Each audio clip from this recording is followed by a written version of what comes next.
based on parallelogram law of vector addition. Question कहता है two forces F1 and F2 each of magnitude 5 Newton are inclined to each other at 60 degree. Find the magnitude and direction of their resultant force.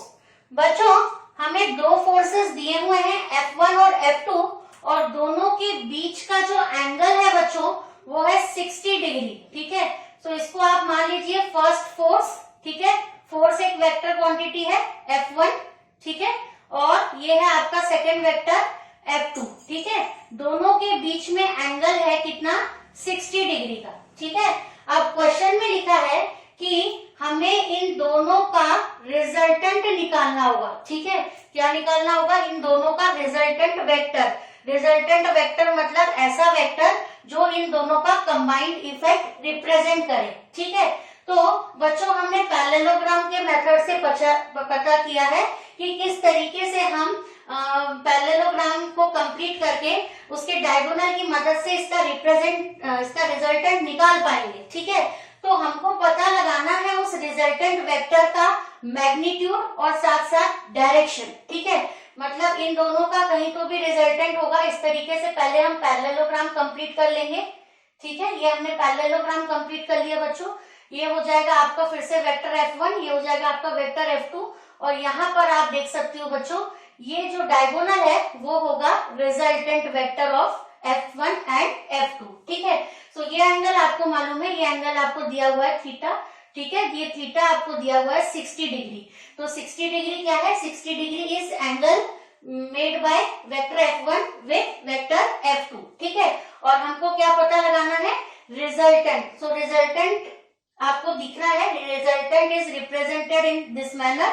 ठीक है, अब हमको इसका क्या क्या पता लगाना है? रिजल्टेंट वेक्टर है तो इस वेक्टर के पास दोनों चीजें होंगी, मैग्नीट्यूड भी होगा और डायरेक्शन भी होगा. ठीक है, सो मैग्नीट्यूड के लिए बच्चों हमारे पास में फॉर्मूला है, that is magnitude of resultant vector. ठीक है, ये मैग्नीट्यूड निकाल रहे हैं हम. ठीक है, इसको हम लिखेंगे R. ठीक है, इसको क्या लिख सकते हैं? मैग्नीट्यूड ऑफ रिजल्टेंट वेक्टर मतलब हम कैसे लिखेंगे? R. ठीक है, इसके लिए हमारे पास में फॉर्मूला है बच्चों under root of p square plus q square plus 2pq cos theta. ये हमने एनालिटिकल मेथड में डिराइव किया है. ठीक है, गिवन क्या क्या है हमें? गिवन ये दो फोर्सेस हैं और क्वेश्चन में मेंशन है इनका मैग्नीट्यूड हमें दिया है. सो मैंने लिखा फर्स्ट फोर्स का मैग्नीट्यूड 5 न्यूटन, सेकेंड फोर्स का मैग्नीट्यूड 5 न्यूटन. अब आप सोच रहे होंगे F1 और F2 के ऊपर मैंने एरोस क्यों नहीं लगाए? F1 और F2 दोनों वेक्टर्स हैं बट यहाँ पर उन दोनों वेक्टर्स के मैग्नीट्यूड की बात हो रही है, इसीलिए बच्चों मैंने F1 के ऊपर एरो नहीं लगाया. ठीक है, तो आप ये चीज ध्यान रखेंगे. अगर एक फोर्स है, ठीक है, F1 जो कि एक वेक्टर क्वांटिटी है, अगर मुझे इसके मैग्नीट्यूड को रिप्रेजेंट करना हो या फिर अगर मुझे इसका मैग्नीट्यूड लिखना हो तो मैं क्या करूंगी बच्चों? या तो मॉड ऑफ वेक्टर F1 लिख दूंगी. ठीक है, या फिर सिंपली F1 लिख दूंगी. ठीक है, ऊपर में एरो नहीं बनाऊंगी. तो अगर ऊपर में एरो नहीं बना हुआ है तो आप ये मत समझिएगा कि ये स्केलर क्वांटिटी है, ये है तो वेक्टर लेकिन उस वेक्टर के सिर्फ मैग्नीट्यूड की बात हो रही है. ठीक है, तो हमने लिखा गिवन में हमें गिवन है बच्चों F1 फोर्स का मैग्नीट्यूड 5 न्यूटन, F2 फोर्स का मैग्नीट्यूड 5 न्यूटन. दोनों फोर्सेस के बीच का एंगल कितना है बच्चों? 60 डिग्री. तो ये तीन चीजें हमें दी हुई है. ठीक है, अब हमें निकालना क्या है? हमको निकालना है रिजल्टेंट फोर्स का मैग्नीट्यूड और रिजल्टेंट फोर्स का डायरेक्शन. ठीक है, तो रिजल्टेंट फोर्स का मैग्नीट्यूड के लिए हमारे पास में फॉर्मूला है बच्चों जो कि है under root of p square plus q square plus 2pq cos theta. अब यहाँ पे p और q नहीं है तो ऐसा समझ लीजिए जो फर्स्ट वेक्टर है F1 उसको आप वेक्टर p कंसीडर कर लीजिए. ठीक है, उसको आप p ले लीजिए. ठीक है, मैग्नीट्यूड है इसलिए मैं एरो नहीं बना रही. ठीक है, और जो सेकेंड फोर्स है F2 उसको आप q कंसीडर कर लीजिए. ठीक है, तो p है हमारा F1 और q है हमारा F2.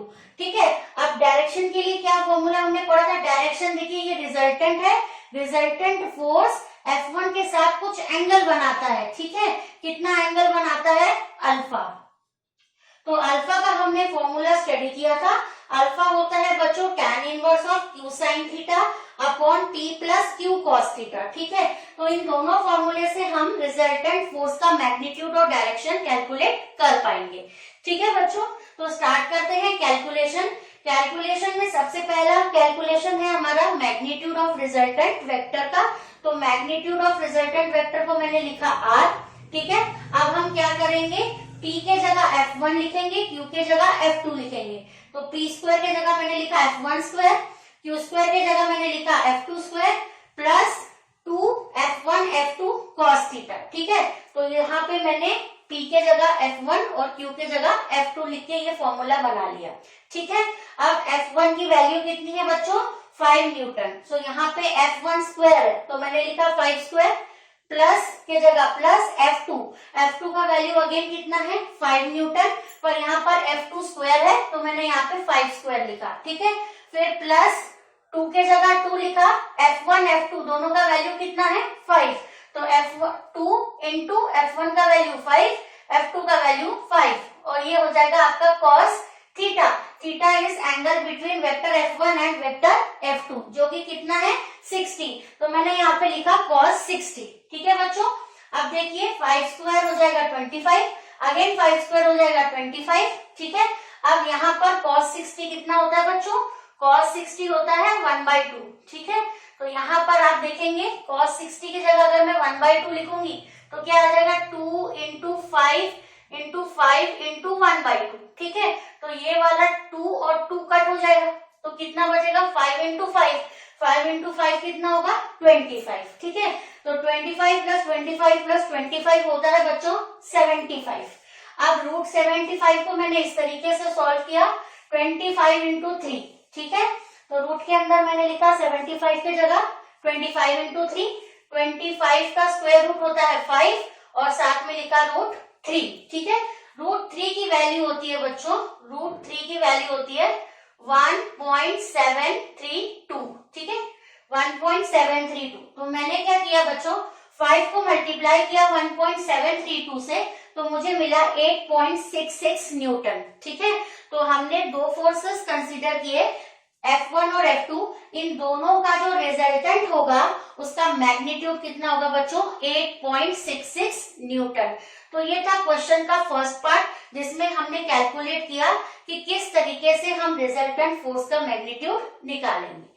अब बढ़ते हैं बच्चों डायरेक्शन की तरफ। आप देख सकते हो डायग्राम में वेक्टर R जो है वेक्टर F1 के साथ एंगल बना रहा है अल्फा। जब तक हम इस एंगल का पता नहीं लगा पाएंगे तब तक हम नहीं बता पाएंगे कि इस रिजल्टेंट फोर्स का डायरेक्शन क्या है। तो अब इसके लिए हमारे पास में अगेन फॉर्मूला है, फॉर्मूले में अगेन कुछ चेंजेस करेंगे, P के जगह लिखेंगे F1, Q के जगह लिखेंगे F2।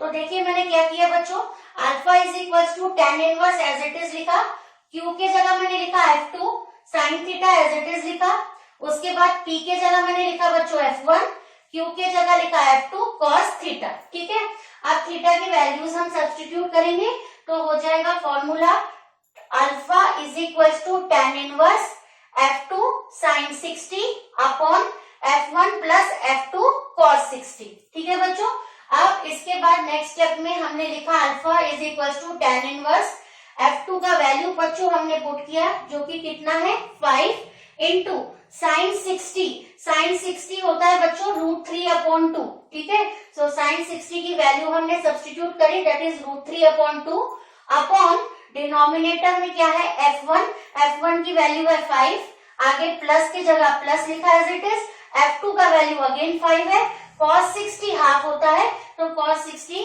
की जगह हमने यहाँ पे हाफ लिखा। तो इस तरीके से sin 60 और cos 60 के वैल्यू को हमने नेक्स्ट स्टेप में पुट किया। अब इसके बाद आप देख सकते हो बच्चों 5 इंटू √3/2 को मैंने लिख दिया 5√3/2 अपॉन, अब ये हो जाएगा बच्चों 5 प्लस 5 इंटू 1/2, मतलब इसको ऐसे लिख सकते हो आप 5 प्लस 5/2 है ना, 5 इंटू 1 5/2। अब यहाँ पर हमने क्या किया बच्चों एलसीएम निकाला। ठीक है, तो एलसीएम देखिए इस दोनों का एलसीएम लेंगे तो कितना आएगा 2 आएगा। ठीक है, फिर 2 डिवाइडेड बाय यहाँ पे क्या है 1। ठीक है, कितना आएगा 2 डिवाइडेड बाय 1 2 इंटू 5 कितना होगा बच्चों 10 प्लस 2 डिवाइडेड बाय 2 1 आएगा, 1 इंटू 5 हो जाएगा आपका 5, तो कितना आया बच्चों ये 15/5। आप देख सकते हो बच्चों, यहाँ पर मैंने 15 के जगह लिखा, ये वाला स्टेप मैंने यहाँ लिखा 10 + 5 डिवाइड बाई 2। अब ये 2 और ये वाला 2 कट हो जाएगा, ठीक है। क्या बचेगा फिर, alpha is equals to tan inverse 5√3 upon 10 + 5 is 15, ठीक है। अब हम बच्चों यहाँ से 5 1 = 5, 5 3 = 15 हमने किया, ठीक है। अब आप देख सकते हो क्या बचेगा, √3/3, ठीक है। अब इसको आप सिंप्लीफाई कर सकते हो, √3 से आप इसको कैंसिल करोगे बच्चों, √3 इंटू √3 3 होता है, ठीक है। तो मैं √3 से कैंसिल करूंगी, √3 इंटू 1 इज √3, ठीक है, और √3 इंटू √3 इज 3। तो यहाँ पे मुझे क्या लिखना पड़ेगा, 1/√3, ठीक है। √3/3 का बच्चों हमने क्या किया, इसको √3 से सिंप्लीफाई किया, √3 इंटू 1 इज √3, √3 इंटू √3 इज 3, ठीक है। तो क्या बचा, 1/√3, ठीक है। अब आपको पता है कि tan 30 होता है 1/√3, ठीक है। tan 30 का वैल्यू होता है बच्चों 1/√3। अब अगर हम tan को उस तरफ शिफ्ट करते हैं बच्चों, तो ये हो जाएगा 30 degree is equals to tan inverse of 1/√3, ठीक है। तो tan इनवर्स ऑफ 1/√3 की वैल्यू कितनी होगी, 30 डिग्री। मतलब ये हुआ कि जो रिजल्टेंट वेक्टर होगा वो F1 के साथ कितना एंगल बनाएगा, 30 डिग्री, ठीक है। मतलब F1 से अगर मैं 30 डिग्री में, मतलब ये F1 है, यहाँ से 30 डिग्री के एंगल पे होगा हमारा रिजल्टेंट वेक्टर, जो इंडिकेट करेगा डायरेक्शन। डायरेक्शन कैसे पता चली, ये एंगल से 30 डिग्री डायरेक्टेड है विद रिस्पेक्ट टू F1। सो इस तरीके से बच्चों हमने फर्स्ट पार्ट में कैलकुलेट किया मैग्नीट्यूड ऑफ रिजल्टेंट फोर्स, और सेकेंड पार्ट में कैलकुलेट किया डायरेक्शन, जो कि हमने पता लगाई bye calculating the value of angle alpha. तो अल्फा की वैल्यू हमको मिली 30 डिग्री, ठीक है, और रिजल्टेंट फोर्स का मैग्नीट्यूड हमको मिला 8.66 न्यूटन। आई होप आपको ये क्वेश्चन अच्छे से समझा है। Thank you very much.